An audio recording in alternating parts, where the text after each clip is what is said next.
यानंतर महत्त्वाची बातमी समोर येते ती म्हणजे दाऊदचा सहकारी दानिश चिकनाला अटक करण्यात आलेली आहे। ड्रग्ज प्रकरणामध्ये मुंबईतल्या डोंगरी परिसरामधून ताब्यात घेण्यात आलाय। दाऊदच्या ड्रग्ज साखळीचं व्यवस्थापन करायचा हा दानिश चिकना आणि त्याला आता अटक करण्यात आलेली आहे। महत्त्वाची बातमी समोर येते, दाऊदचा सहकारी दानिश चिकना याला अटक करण्यात आलेली आहे।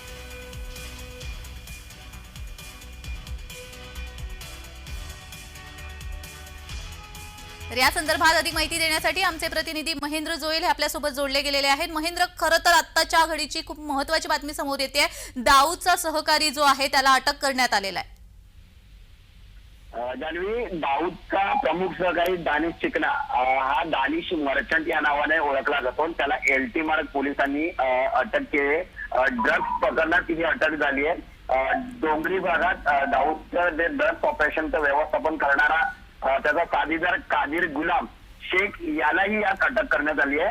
8 तारखेला रेहमानला मरीन लाईन्स पोलीस स्टेशनमध्ये 144 ग्रॅम ड्रग्ज सहित पकडल्यानंतर ही अटकेची साखळी येथे सुरुवात झाली होती। चौकशी दरम्यान रेहमानने ड्रग्ज हे डोंगरी येथील अंतारी यांच्याकडून आणण्याचे उघड केले। त्या माहितीवर LT मार्ग पोलिसांनी अंतारी याला जे अटक करून 55 ग्रॅम अतिरिक्त अंमली पदार्थ आहेत तेही यांच्याकडून जे ते जप्त केले। अंतारीने या ड्रग्जचा पुरवठा आहे तो दानिश मर्चंट म्हणजे दानिश चिकना आणि अन्य सहकारी कादिर पंटा यांनी केल्याचा खुलासा आहे तो त्यांच्याकडून करण्यात आला। पोलिसांना खूप दिवसापासून याचा शोध होता, मात्र पोलिसांनी त्यांना अटक केली आणि त्यांच्यावर पुढची कारवाई चालू आहे। जी, धन्यवाद महेंद्र, तुम्ही दिलेल्या सविस्तर माहितीसाठी।